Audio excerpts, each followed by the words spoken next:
Good morning, everyone. Welcome back to another episode of the Waffle Press Movie Hangouts. I'm your host, Diego Crespo. With me today is my co-host, Gina Versa. Hello, good to see you this morning. Yeah, good to see you too. We almost had no time to record this podcast, but we did it. We figured it out. It's a special one today. I enjoyed the pun though. Thank you very much. Yeah. Lots of puns in the movie we're here to talk about today. It's No Time to Die, the final outing for Daniel Craig's James Bond. And with us today is a very special guest to help us talk about it. Probably the biggest Bond fan you and I both know, Gene, and we know a lot of Bond fans. Justin Valero, how are you today? Hello. Good morning. Good morning. How are you? I am doing fantastic. I after 6 years of waiting, it's finally here. Finally, yes. Yeah. And then the next 2 years also, because they kept pushing it back because right. We'll talk about it. But yeah, we'll definitely get into that. But yeah, for anybody who's just wondering what I am or who I am, my name is Justin Valero. I'm a self-described James Bond aficionado. I've been following Bond basically since I was a little kid. I'm very active in the Bond community on Twitter. I've appeared on other Bond podcasts like Bond and Banter with Jack Lugo. I've also, if you are on Twitter with us, you can go ahead and follow at It's Justin Valero, which is pretty much exclusively James Bond related content in some way, shape, or form.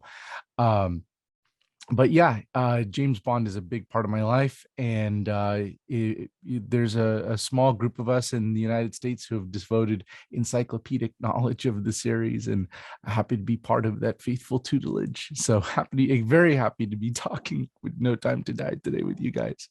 Oh yeah, it's great to have you. We've been trying to have you on for like the longest time, and we've had your brother on a lot, so it's just cool. It's just nice to have you.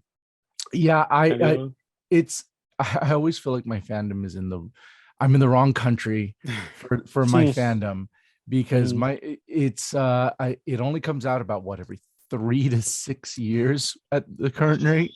And then on top of that, it's just Marvel and everyone else has a lot more there's more opportunities for someone to enjoy a Batman film or DC film or Spider-Man film. There's always something to be coming out.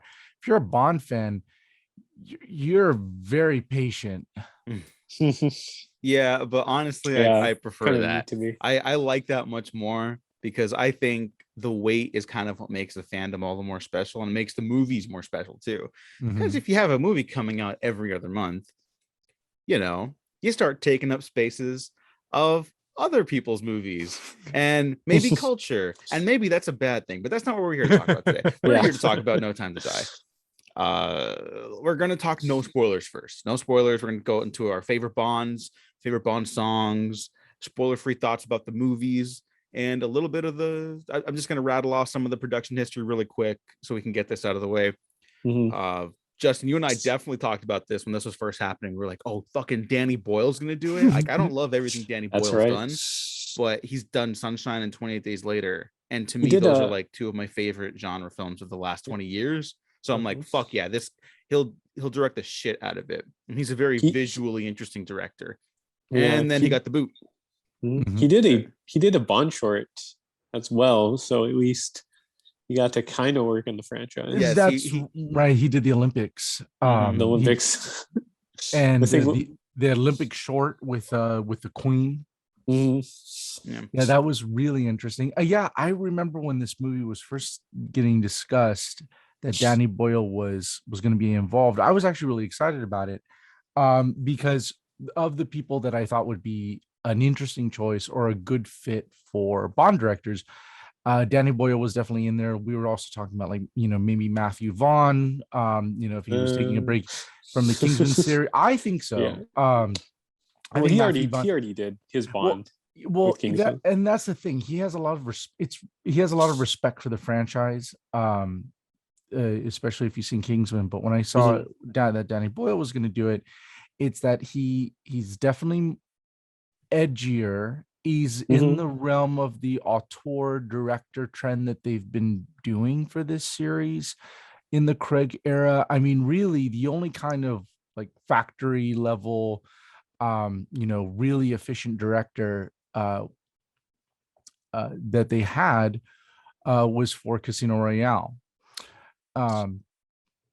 Because then you have Mark Forster and Quantum of Solace, very kind of artsy art house director. Sam Mendes comes back for the other two.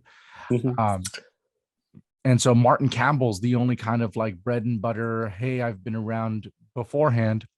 And so getting Danny Boyle to do it, I'm like, okay, you're going back to this kind of auteur director style that you've been doing.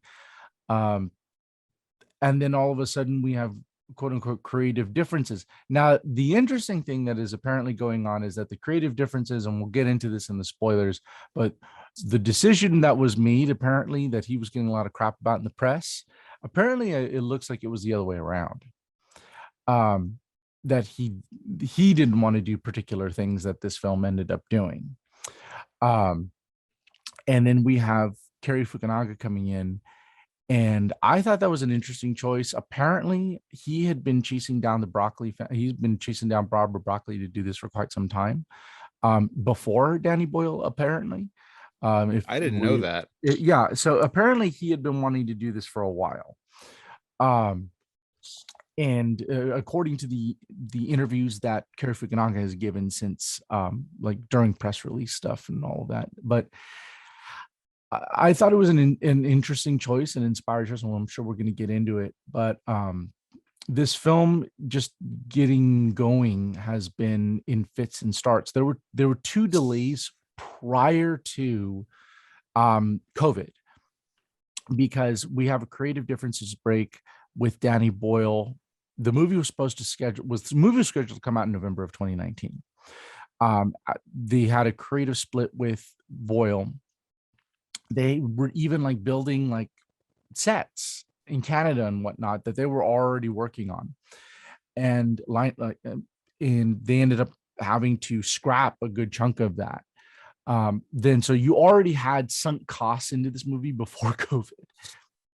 Then on top of that, Cary Fukunaga comes in. You end up getting a release date moved to Valentine's Day 2020. Still would have been pre-COVID. Then they move it to April 2020 in order to make up for basically the shrunken production time that Cary Fukunaga had. Didn't have the same amount of pre-production time that basically Danny Boyle had. And so they extended that out in order to allow for shooting and post-production for Cary Fukunaga's version of the film. Then they ended up, and then all of a sudden, after April's coming along, February's coming in, we're getting into the beginning of March, COVID. We then get moved from April to October of 2020. Then we keep going through the pandemic. We go through into the middle of August. So it looks like we're ramping up again. It looks like they're going to go ahead and have, marketing materials start getting sent out. You start getting new trailers. DHL and other partners are releasing like commercials and advertisements, and they're like doing ad buys for No Time to Die. And then all of a sudden, boom, another delay to April of 2021, thinking like, all right, we're going to push this back. All right, we're now exactly a year of where we're going to be post Fukunaga delays.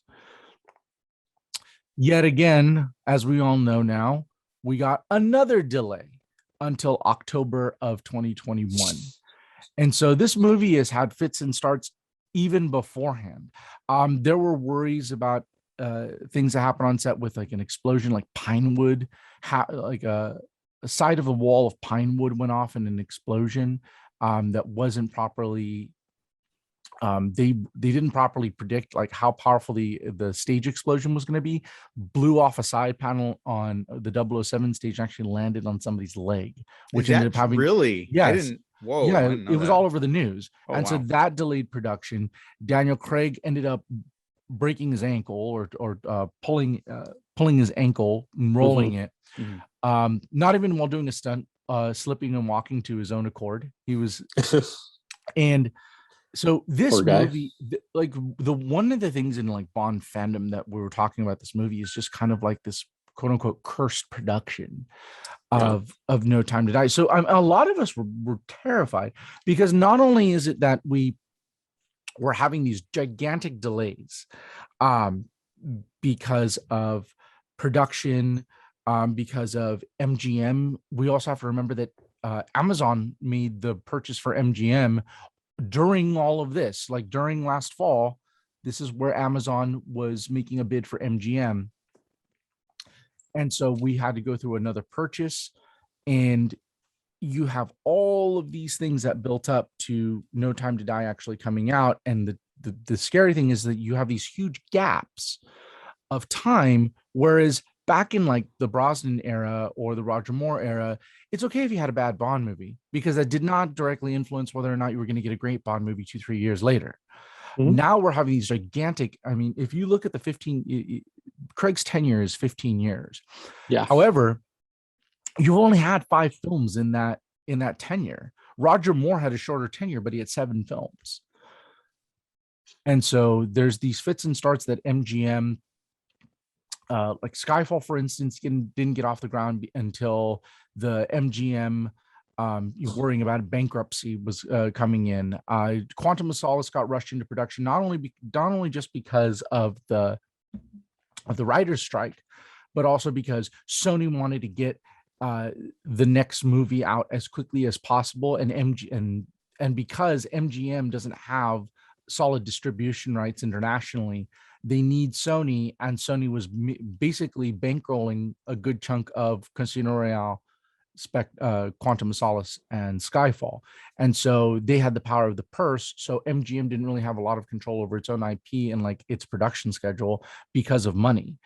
Skyfall ended up getting delayed because MGM was in and out of figuring out if it was going to have to restructure for bankruptcy, which gave another 4-year gap. And then you have another gap of a 6-year gap between MGM's finances, production issues, changing of director, and COVID.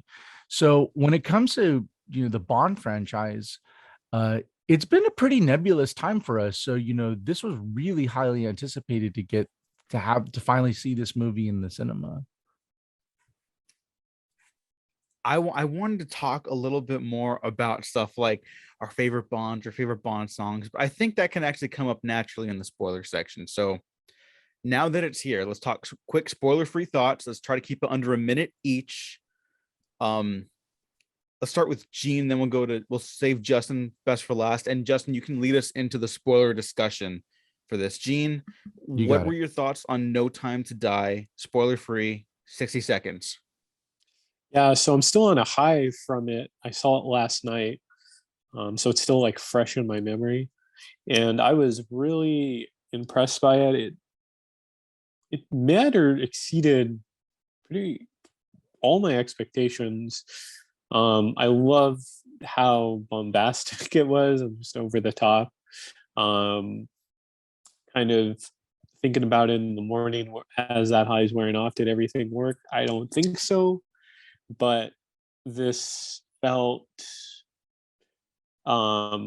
just great to have an ending for Bond. I guess this film really was made way back when Casino Royale is in the shadow of like Batman Begins, and it almost reminds me of Dark Knight Rises in a way, without getting too spoilery.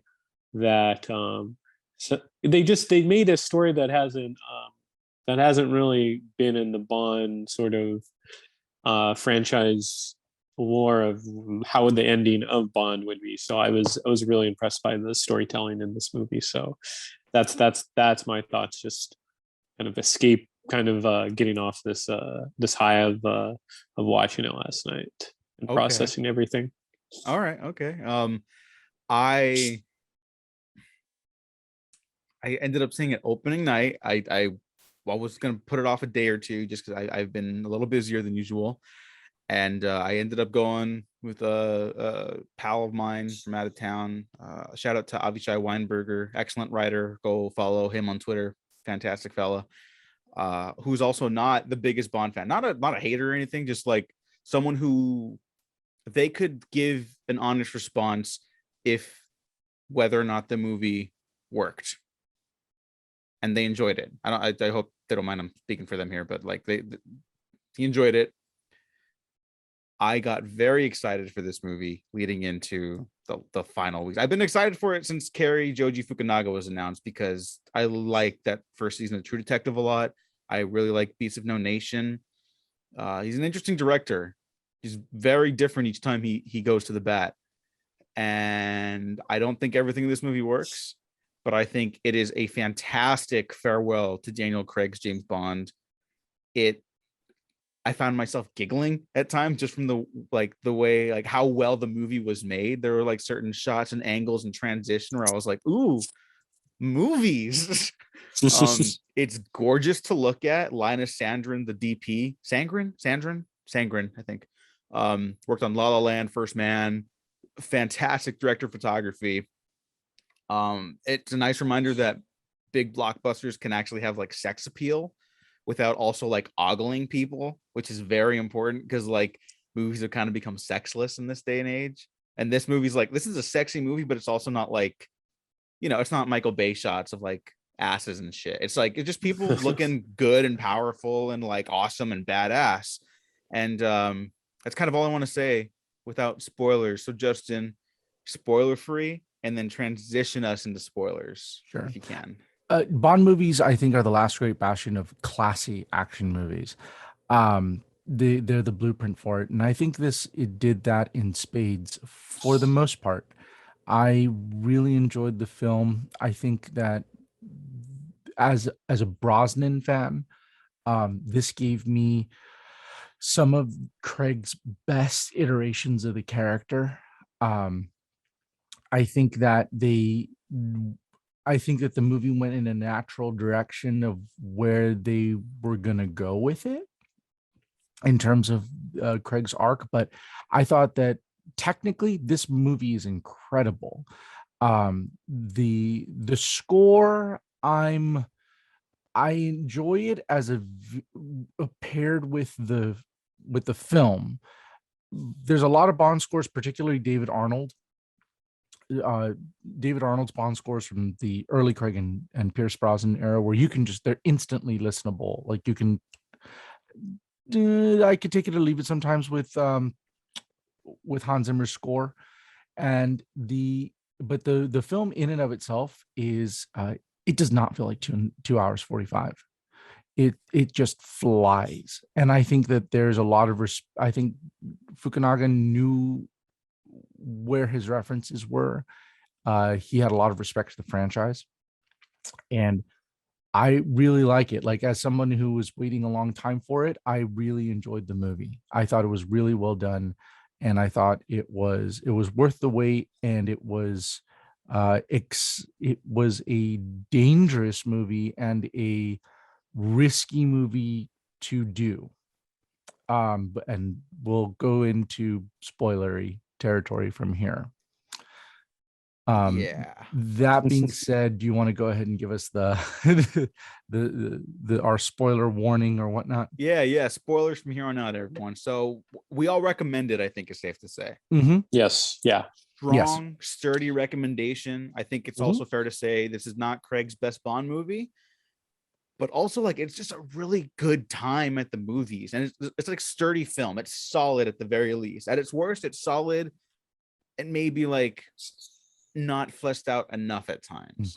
I think it's certainly not boring.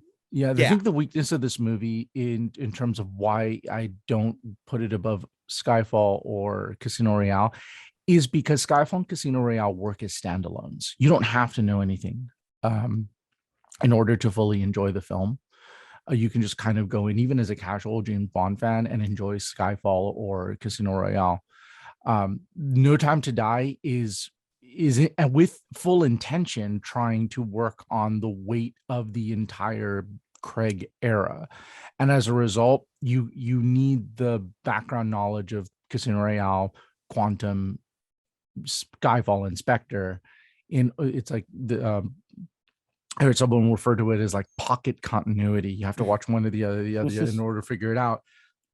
And that, I think, is the only reason why I think that it would be number 4 on my list. Or number 3 between Casino Royale, Skyfall, and then this. With then Quantum of Solace and then Spectre at the bottom.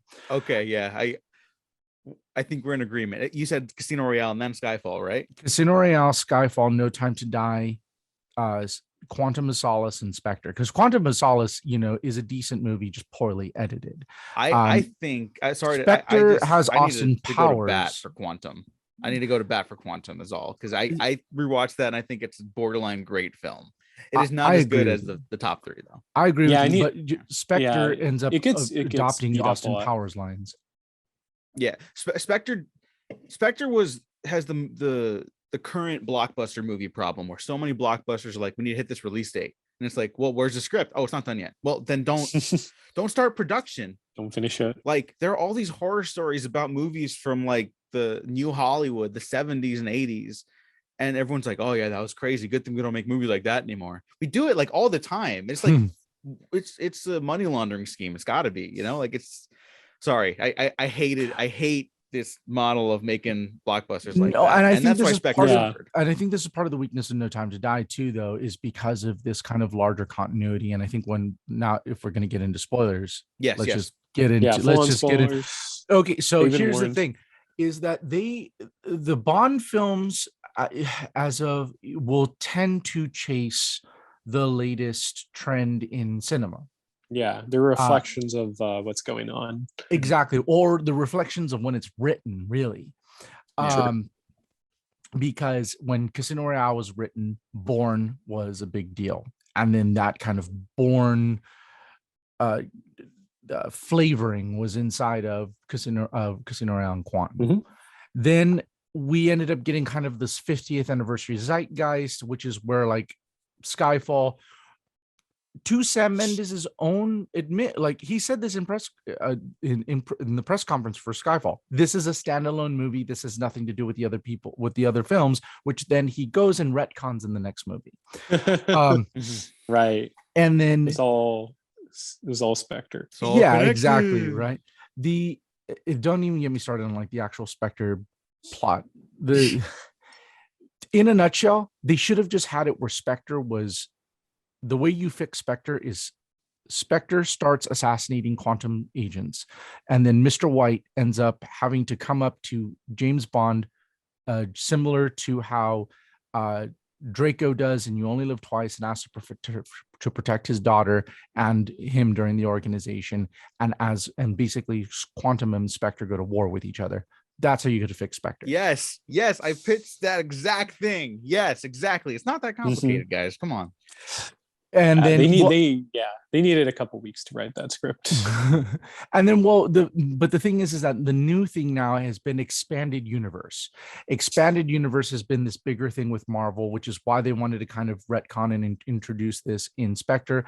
And when this movie was getting written back in 2017, 2018, you start having major things on the death of a hero. And I think, and I've heard this from other people as well, Logan has to be such a big influence on this movie, because it was I was listening to another podcast, James Bond and Friends, where I think it was David Lee or James Page comes up and says, it almost feels like Daniel Craig was watching Logan, because Daniel Craig and Hugh Jackman did a play together around that time, and they go, I want one of those. I want one of those moments where with Hugh Jackman's death scene in Logan, because James Bond dies in this. And that is the part that is going to be the most discussed, the most debated part of this entire movie, which is funny because remember, everybody had their hair on fire about Lashana Lynch being 007. Mm-hmm. That was going to be that was going to ruin the movie. Apparently, or the people were even complaining about having an electric Aston Martin in the movie. That was going to apparently ruin the movie. All the is Q, Moneypenny, and all going to be too woke, which ended up being a complete nothing burger. Is Phoebe Waller-Bridge going to like destroy the franchise and make it a Me Too franchise now? Nothing like that. Well, the nice thing is that that's not really getting talked about.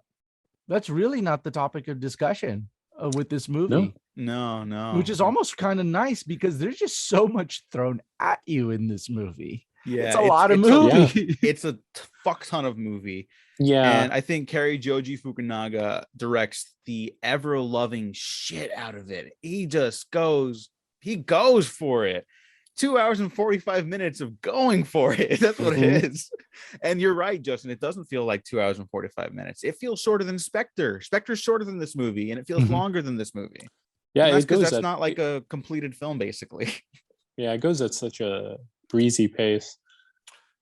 Well, it's a little episodic at first, but I kind of like that because it's like, look, it's Craig's last one. Let's do every James Bond movie ever for your last movie. I mean, there's really good character writing in this, and I think that is like a testament to Phoebe Waller-Bridge's contributions to it. Because Purvis and Wade did the initial drafts of this, right? Mm-hmm. Yeah. And so Purvis and Wade, did the initial drafts. Yeah, and for people that don't know, those are like the traditional James Bond writers as of now. Yeah, since the world is not enough. Purvis and Wade have wrote every James Bond script since the world is not enough. Yeah. Underrated theme song, by the way. I have that in my notes. The world is not. I like enough. That one. Yeah, that one's a nice tune. So I think this is a great. Time to actually talk about favorite Bonds, for instance, because this is going to really instruct kind of what. There's a shit ton of references in this movie if you know what you're looking for. This thing references the ever-loving shit of On Her Majesty's Secret Service and You Only Live Twice. My favorite Bond, On Her Majesty's Secret Service. Is it really? Yes. Great film. Is it George Lazenby is your favorite Bond? No, actually Lazenby he does a good job, but I'd still go with Craig as my favorite. But yeah, On Her Majesty's Secret Service, I think it's just such an underrated film that doesn't get talked enough, or maybe it does. And I could be mistaken. I agree with you. This is gonna sound really funny, but it's actually The World's Not Enough is my favorite James Bond movie. Whoa. Is it? Really? Yeah, it's an interesting choice. Yeah. I wouldn't have suspected that. Yeah, The World's Not Enough is my part of that is nostalgia, because of the first movie I saw in the in like a movie theater in the cinemas, and when I was 10, because James Bond movies tend to come out on my birthday in November, and so I saw that in the cinema when I was 10 years old, watching the Thames Chase, and it was the first. You have to remember that means that people in their 30s, their tentpole is not Connery, it's Brosnan. And so yeah, like a female Bond villain was the first villain that I was introduced to. Like that was the normal for me, was a female Bond villain. So actually Craig's tenure has actually felt a little regressive in terms of female characters, with female minus Moneypenny and Vesper. Moneypenny, Vesper, and Camille, because there's a lot of sacrificial lambs and just and fodder, female fodder in the Craig era. Yeah. And I think finally this movie kind of course corrects what they were trying to do with Moneypenny, because Lord knows in Skyfall, it really bothers me that we have this whole thing about your Macau sex trade, and then sneaks in and has sex with her as almost like as payment for getting into the boat. That's a weird moment in that movie. In Skyfall. Yeah. It's even in 2012, weird. I think it's just very uncomfortable. It was uncomfortable, but the other thing too is that you have the same writers from that movie doing Wei Lin in Tomorrow Never Dies, one of the best characters, which is a direct influence on Nomi's character in as the new 007, because the banter and the tit for tat of two agents is very very reminiscent of Agent XXX and Bond in The Spy Who Loved Me, but even more so is Wei Lin and Bond in Tomorrow Never Dies. That's the kind that when I saw how Nomi and them were Nomi and Bond were having that back and forth, very reminiscent of Wei Lin and Tomorrow Never Dies. So there's a lot to pick from this movie that is kind of a greatest hits of the series. and so that's something that's really cool. What about you, Diego? What's your favorite movie in Bond? Because I think there's something instructive about what we're talking about with the movie, because it kind of is a kind of nostalgia trip. Yeah. I always try not to do like recency bias anymore, but like Craig is so fucking good. And he might be the best actor to play Bond. Like, I think Connery's career as a whole is so monumental to Hollywood that he might just be number one until Craig gets to be the age Connery was, right? Mm-hmm. Like, I don't know. I think Craig has to be my favorite. Like, he's so good. And Casino Royale, I rewatched that, and that's like the greatest fucking movie ever made. Like, it's so fucking good. Like, why do people still try to do origin stories? You're not going to do better than that one. Just stop doing it, unless it's like absolutely pivotal to the story you're telling. Don't do the thing where you wait to have them suit up at the very end. You're not going to top Casino Royale's Bond, James Bond. Mm-hmm. That's the greatest moment in movie history. No, it's not, but it's like up there. It's so fucking good. That's I don't think people understand how good that movie is until you rewatch it. Like, it's insane. And No Time to Die tends to want to the one thing that I noticed that it was doing is it did want to try and hit a lot of greatest hits, which from nostalgia, and after 6 years, and I was like, cool. As a Bond fan, it almost feels like, hey, I see this all the time. You're hitting me over the head, but then I have to remember general audiences haven't really seen a Bond movie in 6 years. Mm-hmm. Like, they that nostalgic hit of dopamine of like the greatest hits is something that people like watching. Someone's not watching Skyfall 20 times over the course of the year. Have you watched it 20 times, Justin? The most I've ever seen is The World Is Not Enough. I've probably seen that movie over 100 times. Yeah. All right. Yeah, but I've definitely seen Skyfall's definitely up there. Or I've at least seen it 20 or 30 times. I've seen all the Craig movies at least 20 or 30 times. But if we break it down, like if we just go bit for bit from the movie and just kind of the big chunks, you have the pre-title sequence. So we have Matera, and we also have that flashback sequence. What did you guys think of that? That was a hell of an opening. Rami Malek, who is not a good actor, but I liked him in this because he's just a pretentious douchebag who thinks very highly of himself, and it'd be weird if the actor was like that too, huh? And I thought it worked really well for a megalomaniac, for a Bond megalomaniac, and the opening is like a slasher movie villain type thing. Like I don't Michael Myers. Yeah, I don't know what the deal was with the mask, and don't fully understand that villain's deal. They almost try to do like a parallel between Bond and him, where he's like, "Oh, you try to clean up the world by killing bad guys. I'm trying to clean up the world by cleaning up people." But there's like beats missing there. Yeah, my theory is that because this movie is about a bioterrorist attack, they wanted to cut back on the whole death by virus, the pandemic, considering the pandemic. So they were like, let's cut around some of the seedier elements of that character, and he's still pretty seedy, and I think a solid villain, not the best one, but perfect for what the movie is. If he had just that little extra motivation or backstory to kind of like really make him a parallel to like, this is what James Bond would be if he was not like, if he didn't have like any empathy or humanity. This is truly what he would become, by like killing innocent people. Right. Does Justin?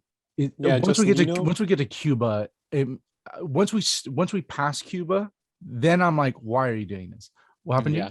Justin, do you know if this is based on a pre-existing character in any of the lore that could explain the mask? Just comes out of nowhere. It's called a Japanese no mask, like NOH. Honestly, I think a lot of it was because of the dioxin poisoning that we end up finding out later on in the movie, that him and his family were all poisoned, that they were Safin's father was the head poisoner for Spectre. And then Mr. White basically laces dioxin at a dinner party for them and kills them. We all find this in exposition later on in the movie when he's meeting with Madeline Swan in that secret room. I honestly think the mask is just a plot device. So when we get to the point to the, you know, you cover up his face so you don't show the scarring quite yet. You give a little bit of a reveal. It's a little bit of a slasher film vibe. But honestly, I mean, the biggest part that the mask plays is a plot device for Madeline to recognize the mask in the psychiatry office. Yeah, and I like that stuff. I think all the character stuff in the movie is really well handled. It's a really character driven action movie. For like, actually I would say the whole thing, like there are moments where there's not quite enough, but I think the characters ring true, and that's what really makes the movie work, like all the way through for me. Just for anybody who's listening to this, as a Bond fan, I'm gonna nitpick the shit out of this movie. I want to make sure to like make it abundantly clear. I really enjoyed this movie. I cried multiple times on my first watching. As I had some tears at the end, which we'll talk about later. I'm talking full-blown sobbing. Yeah, we'll talk about it, but I did not. Because you can't cry. Because I can't. No, I cried during Venom 2. Let There Be Carnage. No, I didn't. So to finish up the kind of Fleming, there is a lot of Fleming in this movie, but it's composites. So Safin, you notice he actually gets shot in the heart, or what would be the heart. Dr. No, the literary version of Dr. No has his heart on the other side and survives being shot in the chest. So you'll notice that he has a gunshot wound where someone's heart would be, and then he wakes up, catches his breath, and gets back up, and then ends up finishing off that flashback sequence. That's from the literary version of Dr. No, which is why there were so many rumors for months that he's going to be Dr. No. It's because they're pulling a lot of things from Dr. No, and also the version of Blofeld in You Only Live Twice, and his code name was Shatterhand in that movie. And so it's basically a composite of those two characters. So there's a lot of literary Fleming in this, but it's not like a singular storyline like the movies usually would. And Shatterhand was one of the pre-titled versions of what would become No Time to Die. I forget if it was Boyle's or someone else's, but Shatterhand was going to be the title. I think it was Boyle's. Yeah, and there's like a list of Bond titles that everyone, like, every time a new Bond movie comes out, everyone's like, oh, is it going to be Risico? Is it going to be Risico? Because Risico is the last book that you could reasonably use. That it's either Risico, Property of a Lady, the Hildebrand Rarity, or 007 in New York. Those are the only 4 titles of Fleming work that have not been used. And so we get to, so that's where that Safin character is kind of a composite, and that's why, you know, he's shot and all of that. So there's some literary stuff to it. But then we get to Matera, which, holy fucking shitballs, that was such a good opening. The chase sequence with the fully kitted out Aston Martin. It's about time that they have something like that. Like Quantum of Solace, you couldn't just see the car chase because it was so edited, and then Spectre thought it wanted to be cute and not have any of the gadgets as like a gag. So it was nice to see a real proper balls to the wall action sequence. I thought the pre-title sequence and then transitioning into the titles, and the title sequence of the Billie Eilish song was really good. That's probably my favorite in the whole Craig era. Really? That's a great song. Okay. So that whole thing, the title sequence going into the pre-title sequence going into the title sequence, that whole chunk, I think that front to back is probably the strongest that Craig has had and the most confident that Craig has had in his era. It opens up with like a banger. I think the first hour is the strongest like cohesive whole of the film. I don't think again, I've been praising this film. I don't think it trails off or anything. I just think it's less sturdy than that first hour. And for the song, I hadn't heard it yet. I was holding out for theaters to hear the song for the first time. Now for like 2 years, so that did not disappoint. It did not disappoint. It was very good. I've been pro Billie Eilish. I've only heard some of her music, but I think she's talented, and I thought her work here was really good. The title sequence I thought was solid. I thought it was good. Casino Royale and Skyfalls are just like so next level. that that's the problem with No Time to Die. The funny thing Skyfall is and Casino Royale came out first. I really enjoy the title sequence because, for one, there's a lot of color to it, which is, I think, to Casino Royale, because Skyfall and Spectre are really monochromatic. They're really kind of darker films. And this, like, Daniel Kleinman does most of the titles. The only one he hasn't done the title to since he started in GoldenEye is Quantum of Solace. Quantum of Solace was done by another group, but he's in every other title since GoldenEye, and I think this was really cool. It had a lot of color. It had a lot of throwbacks to Dr. No with a lot of the dots in the beginning. Oh yeah. Which was a great way of starting. And I was thinking, like, how are they going to transition to the titles? And because that's always a fun thing to look at. They actually, and even so, they had a gun barrel.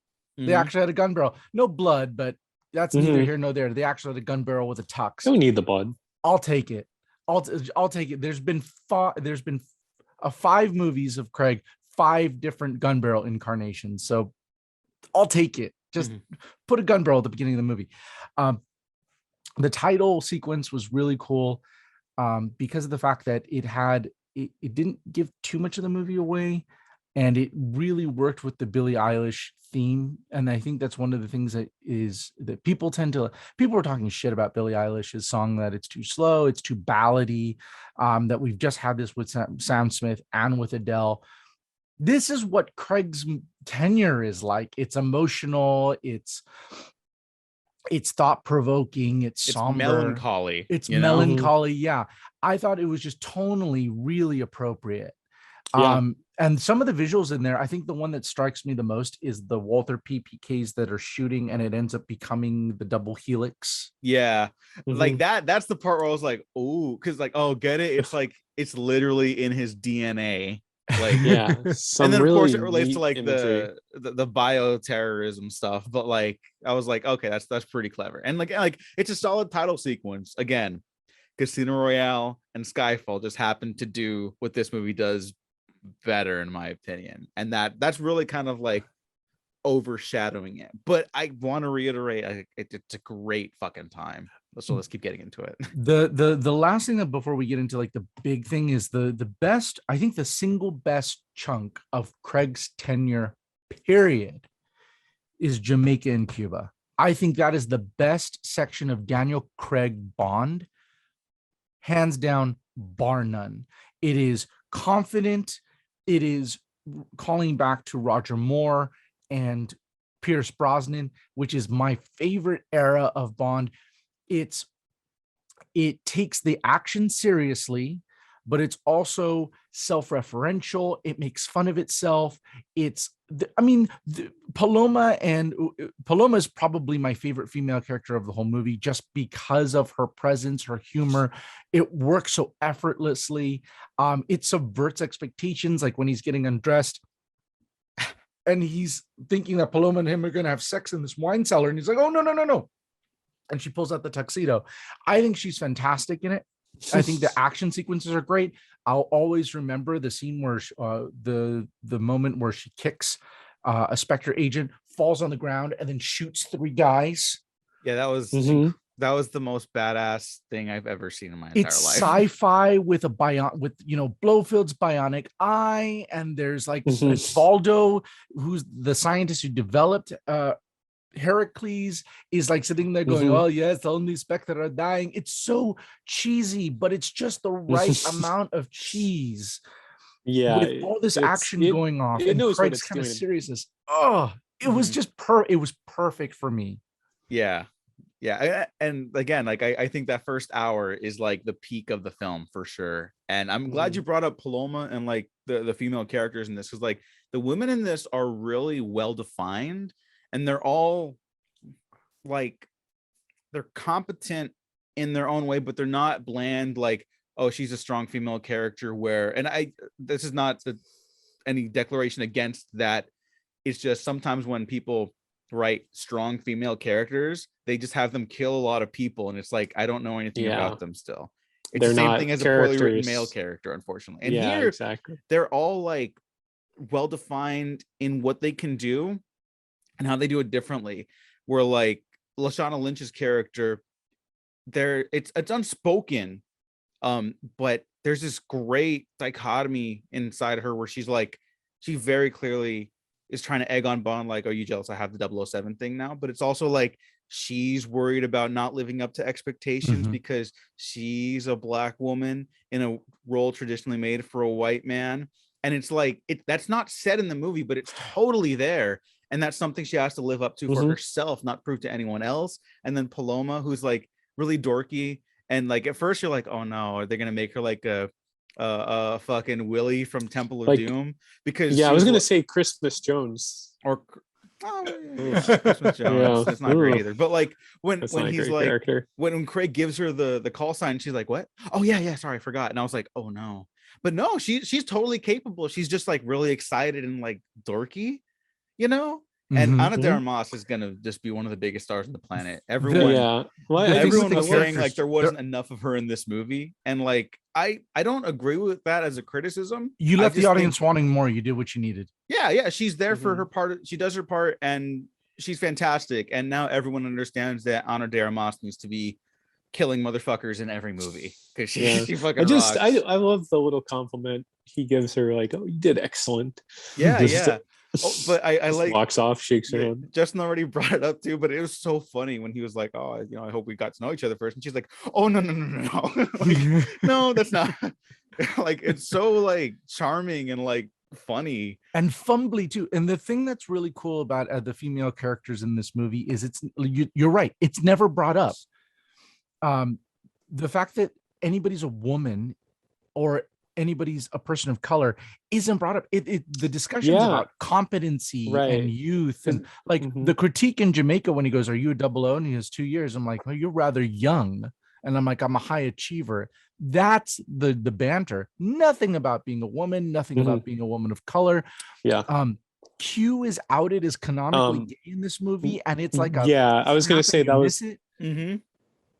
That was the implication. I was going to ask if anyone else picked that up. But I liked that. You know, it's like I think people, like, forgive me if I'm wrong, Justin, but like people in the fandom have been like kind of fan casting him as like, oh, that like he's a gay version of Q in this version of the series, right? And like, I think it's because definitely been a push. It's also because Ben Whishaw, I think himself is gay. So the actor who plays Q is gay. Paddington. He's Paddington. He's Paddington, yeah.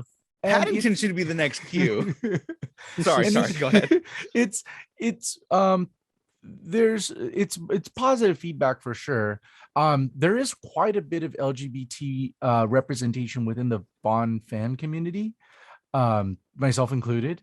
I mean, you've got a lot of people within. There's like License to Queer is actually a really big one on Twitter who does kind of like these deconstructive stuff. So it's really nice to see representation like on the screen. And the thing is that's even more about it, it's just so I was listening to Dr. Lisa Funnell talking about this, is it's so unremarkable. And that's the nice thing about it. It's just like, oh, okay, you're a woman. Okay, you're a person of color. Okay. It's like that is not the main topic of discussion. Yeah, exactly. That's just a part of their character. And it's almost like they got a writer who knew what they were doing. Yeah. It's like, can you imagine making I feel like she punched up the appropriate amount of stuff there. I have one question. This is going to go back to Spectre for a second. Sure.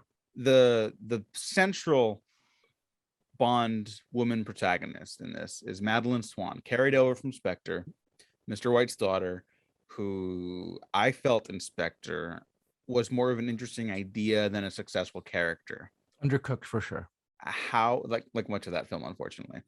How did we feel about her this time? I'm leaving this to anyone.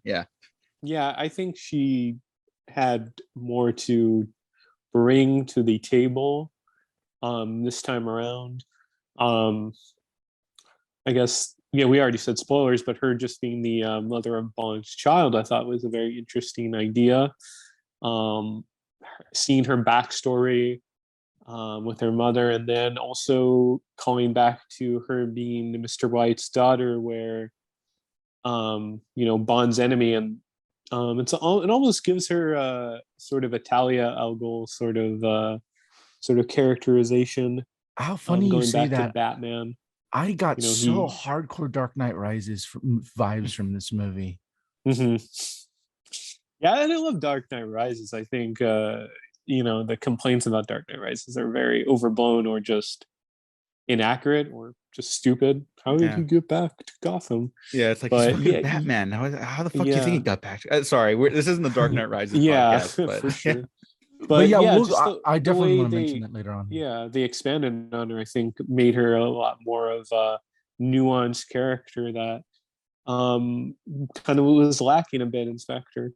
About Madeline Swan, the thing is, in Spectre, I wanted to like her so much more. I wanted to have chemistry with her, and I think that's one of the weaknesses of the movie. It's just, I don't know, it's just Lea Seydoux and Daniel Craig just don't have the same kind of chemistry that that he does with like Ana de Armas or with the big one, Ava Green. And it's like, that's going to be the litmus test. Hey, do you have the same chemistry as you do with Ava Green if this is going to be the next love of James Bond's life? If you're going to have the same kind of relationship that Vesper had. And they call to it in the beginning of the movie, and they hearken over and over again. And it's almost like, hey, remember this relationship that is more natural than the one that we have here? Because I think Lea Seydoux is a fabulous actress, and she acts the fuck out of this movie, especially the end. I think she's really good. I just don't think that there's just natural chemistry between the two of them. They say that they love each other. They act like they love each other. It's just like whether or not I buy it or not as this great romance. That's the thing that I have the trouble with, is just like, I don't, the relationship, which is kind of like the crux of the whole movie, is the only thing that is like I'm okay. I'm going to suspend disbelief and I'm doing, and to go through along with the story. But it's just like, I don't know. I just don't think that the chemistry between just Lea Seydoux and Daniel Craig is quite there to the point where I buy it. Like, I remember when Spectre, like I heard people after the torture scene where she goes up and yells, "I love you." Like, I could audibly hear groans in the movie theater. Like, come on. Yeah, Spectre has a little bit of the Rise of Skywalker problem, where there's just a point in that movie where you feel the bottom drop out from the audience, and it's just dead silence the rest of the way through. Like, Rise of Skywalker has "You're a Palpatine," and Spectre has "I love you," and then it's just like, oh yeah, no, this isn't working. Oh yeah, sorry, and Blofeld's my brother. Blofeld. and Blofeld. Yeah, Spectre has two. Yeah. That's how much that movie goes off the rails. So, but that's the thing with Madeline Swan, is that, but she's a fabulous actress. The scenes where she's just on her own. She's great. She's great. She's fabulous. Here's the thing for me. There's also the huge age difference, which is like, you think we'd move past at least. And like, the film plays fun with the Paloma Ana de Armas character too, right? Which she's like, oh no. Which is like, if you can't tell, that was like one of the funniest moments for me in the movie. I got such a huge kick out of that. I think they make the chemistry work, and much like her character is paying for the sins of her father, this film has to pay for the sins of Spectre a little bit. But I'm glad that they did, just because for me, there's so many franchises now where it's like, well, the fans didn't like this, so we're just gonna pretend it doesn't exist. We're gonna erase that, even in movies I like, like Halloween 2018, I think is a really great Halloween movie and a really great like horror movie in general. But it also does those movies you didn't like, those don't matter. Or every fucking X-Men movie does this, where it's like, the other X-Men, ones you didn't. The new matter. Texas Chainsaw Massacre. Don't even try to get into the horror slasher genre history. But like, here, I'm glad that they actually followed through on it. It's like, this is the story we were telling, flaws and all. This is what we're sticking to, and to me, that shows commitment. That shows storytelling. That's real storytelling. That's not just franchise bullshit. And so I got a lot of respect for that. Yeah, I think also it takes a lot of courage to go against the fan and the fan, certain loud voices of the fandom, and not, I wouldn't say don't cater to them, but don't like stick to your guns, especially because I would definitely.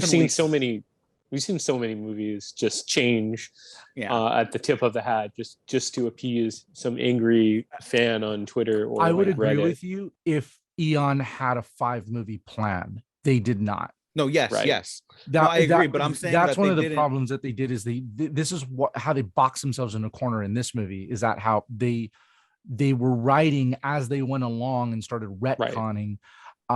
And so this movie does have to clean up quite a bit of Spectre's mess. Yeah. And that's why there was a lot of trepidation on Bond fans' part. It's like, wait a minute, you're doubling down on this?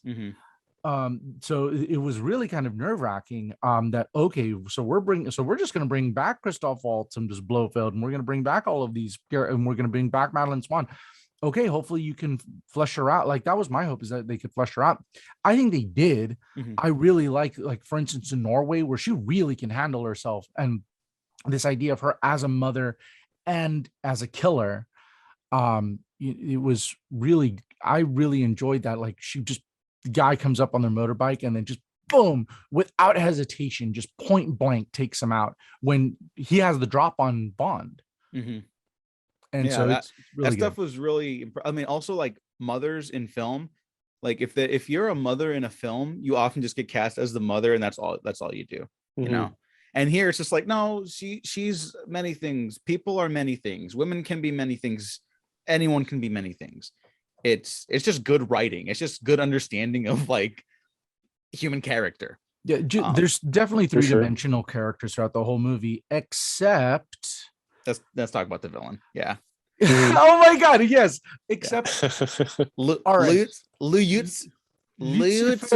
Satan, who is it's Lucifer Satan. That's his name.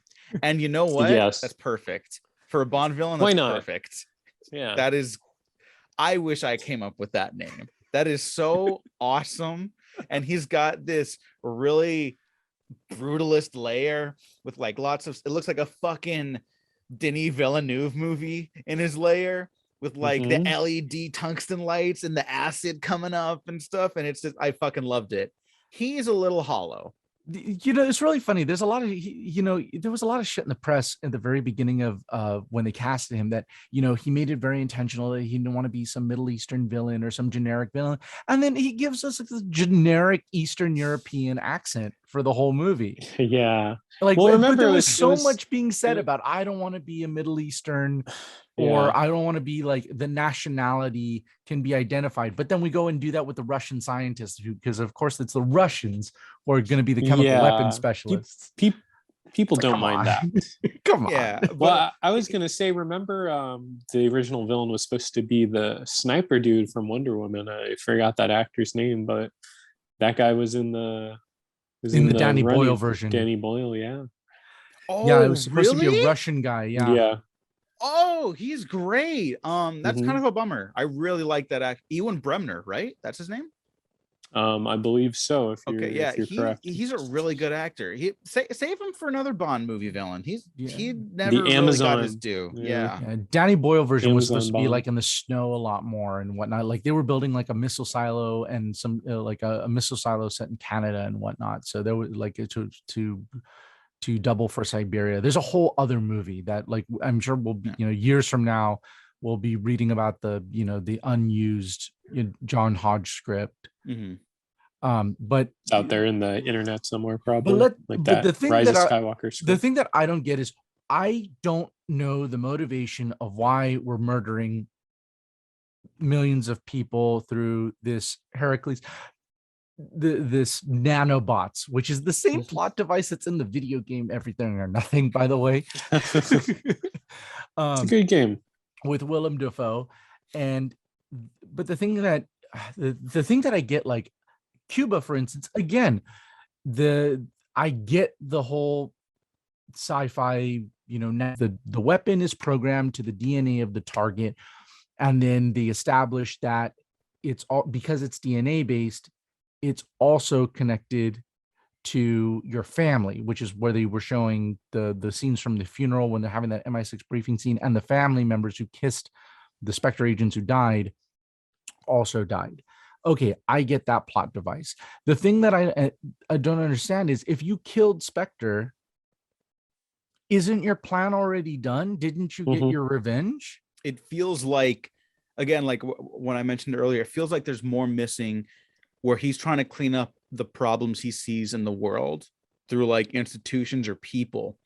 And they cut out the essential parts to correlate him as like a parallel to Bond's journey over the course of the Craig's run, right? Right. Mm-hmm. And it's so odd because Gene and I were talking about this before the show too, because like the Craig run of Bond for a big studio blockbuster seems pretty critical of government institutions.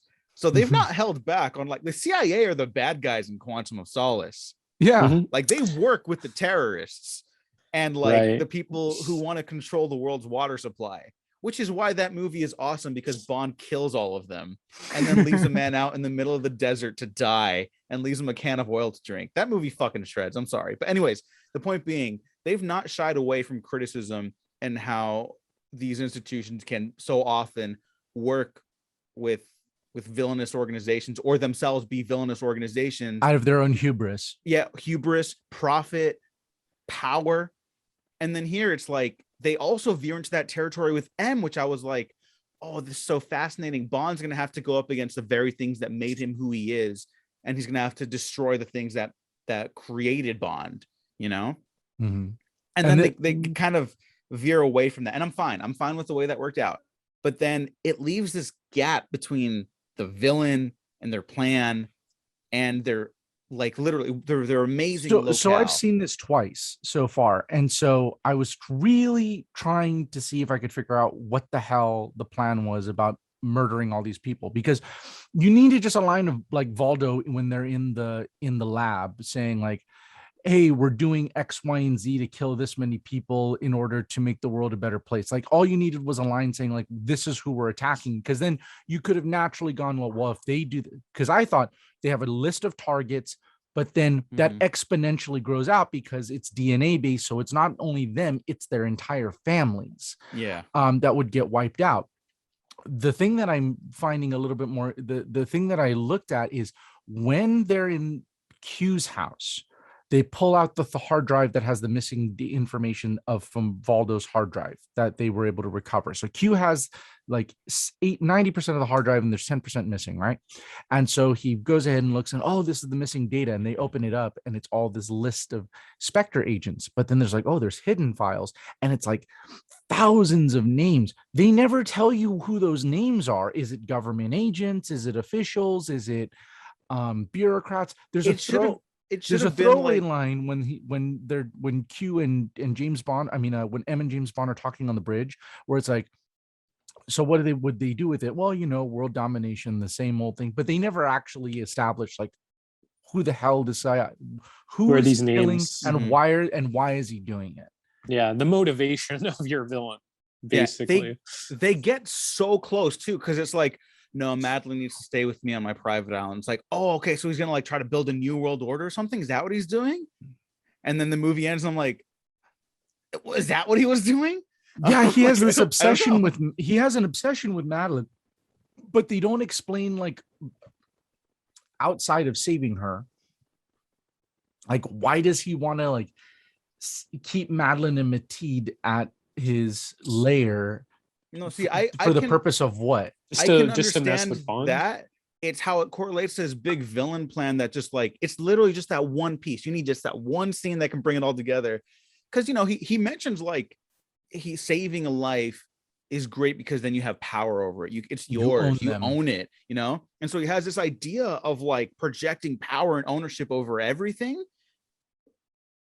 But it's not like put together. It just needs that one moment, that one scene. It's got to be on a cutting room floor somewhere or something. Somewhere out there. It's so close. It is so close to bringing it all together, and it just doesn't. Which is like, I know we're harping on that a lot right now, but I think it's the because motivation we like the rest of it so much. Yeah, well, because I get the motivation. Pretty necessary. Yeah, I get the Cuban motivation. It's almost like, and then he even like Bond like critiques him and goes like, you're not even giving anybody a chance. Like, he's like, why are you doing this? Like, everything was taken from you. Why are you taking everybody else? Why are you taking a chance from everyone else? Like, he's even critiquing him on it. But the thing is, like, I'm not understanding. And there's it gets really kind of dodgy in that last act, because when Mathilde is introduced, James Bond's daughter, Madeline goes, oh, she's not yours. And it's a funny line. Like, there's a laugh in the audience both times that I saw it. But the thing is, like, in like 2 scenes later, Safin's like, oh, you're gonna watch how you're gonna die in front of your own daughter. And I'm like, that should be more of a reveal. Then if that's the case, it's like, and he just kind of accepts it as that's what's going on. I'm like, there's no like recognition. And then we just go through the rest of the movie as, okay, that's my daughter, because Lashana Lynch's 007 comes up and goes, this is Madeline and this is Mateed, they're my, and you see him mouth family. And like kind of like perplexed and puzzled, and they walk away. But it's just like, why aren't those reveals given more? Like, this movie's 3 hours, like why isn't there given like more weight, more recognition? I don't understand why Safin like takes Mateed and then walks downstairs. Mateed bites his hand and then goes, if you don't want my protection, just leave. And then she just fucks off. You know what? I agree with the criticisms, except for the Safin stuff. And I'm going to bat for this villain that is not a complete character, because like we've discussed and we will continue discussing. But missing a lot of stuff there. Honestly, just the one thing. I think he's just missing the one thing on, like, honest to God. But he wants control over the lives he saved and Matilde. And when she like literally bites the hand that's gonna feed her, then he's like, fine, I don't want you anymore. Then like he wants what this like what it makes him look like. It makes him look like a good guy when he's saving people or protecting people. And there's something there to that, but because of that one missing component, it all just like you pull that one string and the sweater's starting to come undone, you know? So you're not wrong in your criticisms. I want to reiterate that. I just think if you had that one bit, it would have brought it all together so much more. We wouldn't have these conversations. And you know, the plot device of, you know, having to hold the doors open. I get emotional every time I see the, you know, Bond dying. So, like I've cried both times that we get to the. So I guess we could go into that. Yeah, because we're already kind of here. You know, smashing the face with the Heracles. That's programmed for Madeline and Mateed. There's I don't get the ticking clock aspect of this. Like, I think that's the other problem that I needed is, like, there's boats there, yes, that are going to take Heracles and take the weapon out. But like, I think if I heard it the second time when he goes, we have our first, I thought he said our first buyers coming. Yeah. Like when he's walking away, like the Mateed runs away and he goes, never mind, we need to pack the shipments. We have our first, I don't know if he said boats or buyers coming. I have to rewatch that. We'll figure it out tonight, Gene, because we're gonna watch it again. And the thing that I'm not quite sure about is like, so what's the plan with this? Because I didn't get the ticking clock. It's really funny because Spectre has 2 ticking clocks. But I don't understand the urgency of having a missile strike right now, like that we couldn't just attack, though he has to hold the door open. I don't mind that Bond dies. And it just the scene itself, it gets me emotional and I was all teary-eyed. But then when I come back to think about it, I'm just trying to see, like, the setup for it is what bothers me. It's like, okay, so we smash the controls then, like, is one of the things. It's like, you open the doors, smash the controls.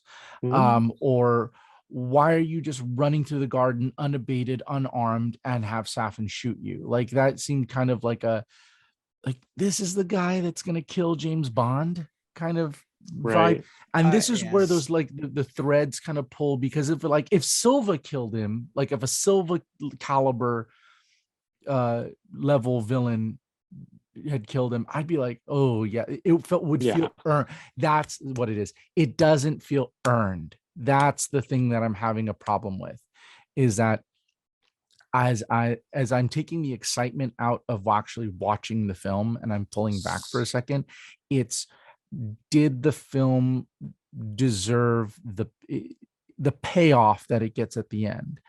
And that's the part that I don't really have an answer to yet. I'm having trouble with it. So what do you boys think?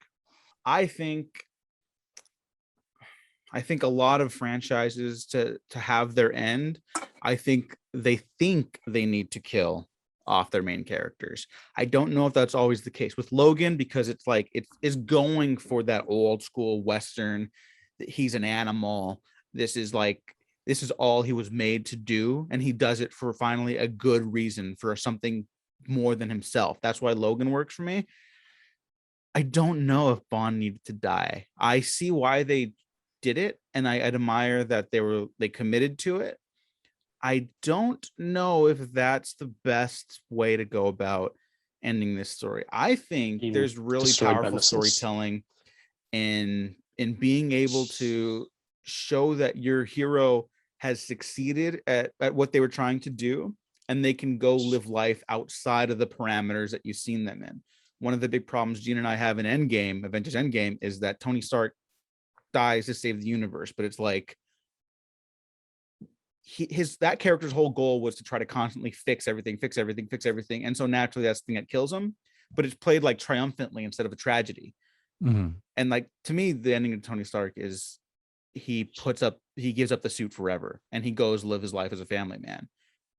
I think it would have been bolder if Bond had lived. I don't know if that was the better decision. I think bolder, yes, but like, I don't know if it was better. I think this goes back to the Safin problem, Lucifer, Satan, our boy, where I think his problems become the finale's problem, because he is the guy that takes out James Bond, essentially, right? Because he is the guy that we end the Bond saga with.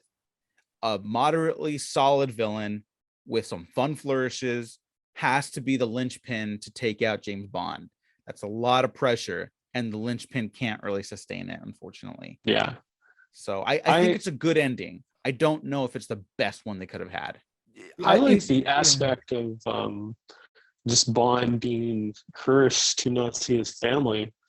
Would have to live out his days just being stuck in this spy network that he's out of. Ultimate social distancing. Yeah. See, that's probably why they wanted to cut around this too. They're like, we did this before COVID, and now look at us. Well, the thing is that pencils were down in February. Like Fukunaga has, if you take Fukunaga at his word, he hasn't messed with this movie since March. I believe that, of 2020. And some of us kind of wish he did. So he had all the time in the world. That is and you know what? That is so emblematic of Craig's movies, is that the third act is always where it ends up being problems. Some people critique the sinking house in Venice in they're out of their goddamn minds. I want to go on record. They're out of their goddamn minds. Some people complain about the sinking house in Venice, that it's tonally not congruent with the rest of the movie. That's the argument there. Quantum of Solace is just a mess by the end of the movie. Because there's so many characters and not enough exposition. Like that movie, of all the movies, it needs to be longer, is that one. Skyfall, some people critique the Home Alone thing. I actually kind of like that. I love it. That was great. For what that movie is going for, that's exactly what it needed to be. But sorry, continue. Spectre is Brofeld, and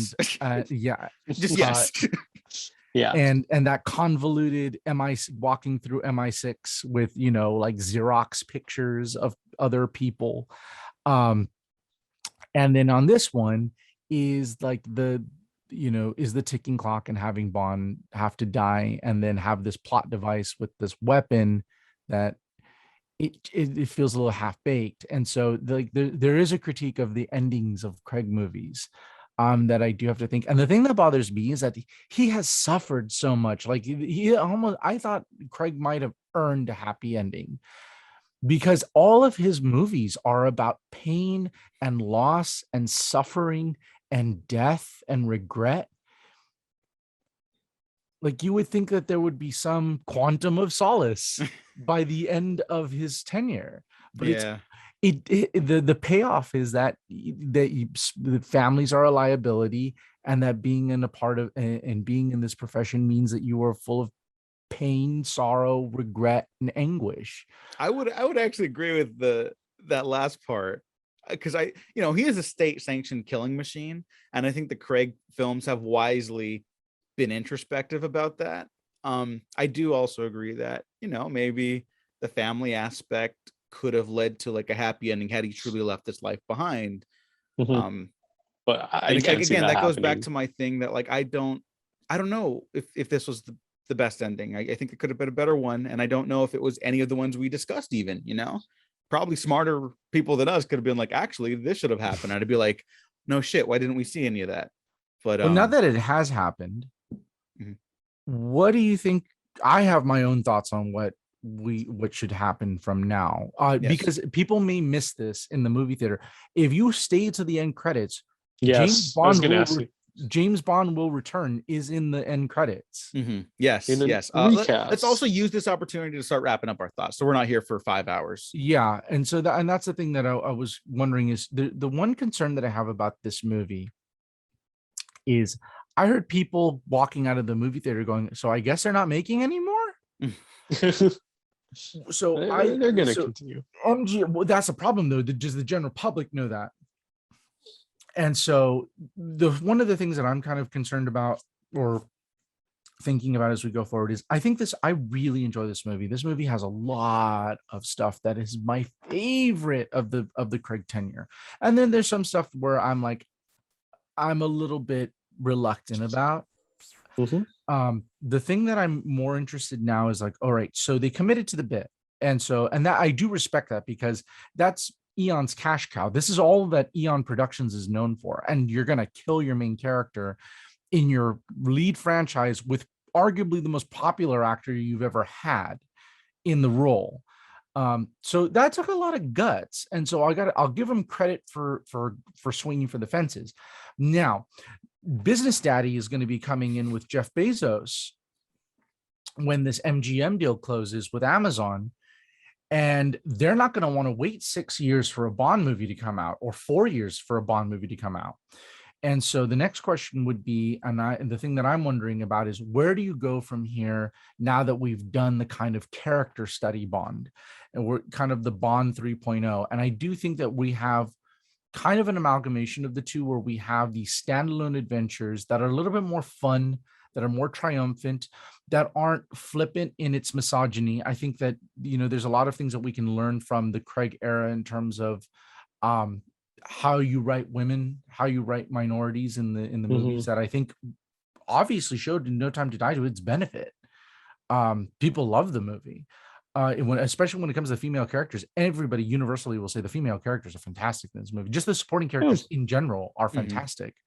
Mm-hmm. So learning the lessons of Craig and importing them into a classic formula that is episodic rather than serialized, I think would be the best bet forward. Because I'll tell you, as a Bond fan, I've just wanted him to fucking go into M's office, get a mission, go out and do it and save the world. End of story. And we haven't seen that in the Craig tenure. It's always going rogue, and it's a personal story. The fact that going rogue now is the formula, we need to, and everything is personal. We need to go back a little bit. And I'm looking forward to seeing what Amazon, Eon has creative control, but Amazon's going to be like, here's as much money as you want, go make them. So I'm going to be interested to see where we go from there. But I don't know, what do you guys think about the movie, and then where do we go from here with Bond, or where should it go? Well, hopefully not something like a spin-off on random villains, things like that. But if you look at their Jack Ryan, which has kind of been critiqued for being propagandish, I hope it sticks to the movies. I hope it's not episodic in the sense that it's like a TV show like Jack Ryan. I think that these movies have more prestige being in, not to say television isn't, but their format is movies. The only James Bond TV show I could think of is that cartoon James Bond, James Bond Jr. If you remember, that's a terrible cartoon. But yeah, I don't think it lends itself to TV as much as it is a film. So I hope that Amazon focuses more on quality instead of quantity. Yeah, I hope something similar. Honestly, I don't see Bond spinning off side characters. Although if you had any excuse to do it, you do it with the characters from No Time to Die, because holy fuck, they're great. But you know, that's not what I want. I don't want that. And I think it was the Broccolis that said, like, we're in the business of making movies. We're gonna make movies. And it's like, I have mixed feelings about one group of people controlling a property for so long, but that's the exact right fucking answer right there. Yeah, you're in the business of making movies. You make a fucking movie. You don't make an assembly line production. You got enough of that going on. I think the Broccoli family, the one thing about it is that because they own they own creative control of the character. The one thing that is nice about it is they, for better or for worse, they don't see it as ownership. They see it as stewardship of the franchise. Yeah. Right. There's reverential because it's a family business. This is not a big studio. It's a small studio that has $1 billion franchise. It's not diversified. All they do is Bond. And then like some small indie stuff here and there. So Amazon knows what they're buying. So it's just a matter of the biggest problem with MGM around their neck was the money. Was MGM being in and out of bankruptcy, which is what caused a lot of the delays. I think Amazon fixes the problem of the money part, and now we can allow the Broccolis to elicit a little bit more creativity and not have the money problem be ramming down their throat. The liquidity of MGM really hurt some of the films. Imagine if you had more than 5 films of Craig, that would have been interesting. I think we could have gotten a solid 7 had money problems not been a thing, but I'm glad we got 5. And yeah, I guess we'll start wrapping up then. Mostly a great theater experience, if not a fully great all the way film. You know, it's a great ride. It really is, and I'm glad that they finally got to do like a Bond movie farewell. Yeah, because I forget if we brought it up at the beginning of the episode. We definitely been talking about it, that every other Bond has just kind of been like, you know, shoved out the door, like, okay, you're done now. You're too fucking old. No one liked your movies at the time. Timothy Dalton, innocent, and George Lazenby, by the way. But you know, they've kind of just shuffled off their Bond mortal coil, and now you finally get, like, you know, so long, Daniel Craig. Thanks for the ride. This movie is one big redemption arc for George Lazenby. Oh, like the amount of reference to On Her Majesty's Secret Service. He even posted on Twitter. I'm like, the music's really familiar. This never happened to the other fella. It was, that line. You know, thumbs up across the board. Yeah. If you're a Bond fan, of course, go check it out. If you did listen to this without seeing the movie, thanks for sticking around. Sorry we talked about we didn't talk about like everything because there's so much movie. I was happy to see Jeffrey Wright back as Felix Leiter. We could do a whole thing on that, but we gotta wrap up. GOAT, R.I.P. to the GOAT, Felix Leiter. If anything, it shows that just now anything goes. That's the one thing that this movie does now for the franchise. Anything goes. Exactly, anything goes. And I don't want to fan cast the next James Bond. I want to be just as surprised as when Daniel Craig was announced. That actor's out there somewhere. Best of luck to them. Thanks, Daniel Craig. Justin Valero, thank you so much for joining us. Where can the people find you online? So they can find me on Twitter, waxing poetically about Bond all day, every day. At my Twitter handle is @it's Justin Valero, and all things Bond related are usually there. So you can find me on Twitter. All right. Thank you so much again. And Gene, where can the people find you? Find me on Twitter and Instagram, Gene9892. I'm always posting.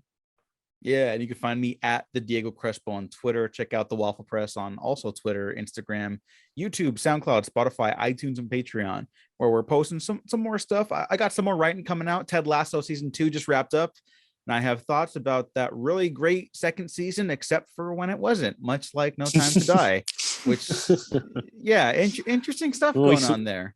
At least we have Ted Lasso, yeah. I would say, bless his heart, it's about as good. If you compared No Time to Die and Ted Lasso season 2, they have equal peaks and equal valleys. No spoilers for my thoughts on that. Yeah, thanks again everyone for joining us. Justin, thank you again. We're gonna have you on some time, and just grab a drink because I haven't seen you in person since before the pandemic. So we'll have a martini shaken out stairs. Yes, let's fucking do it, man. Everyone else, thanks for listening, thanks for watching. Don't forget to click that bell because YouTube F's us in the B. But we have been professionally unprofessional.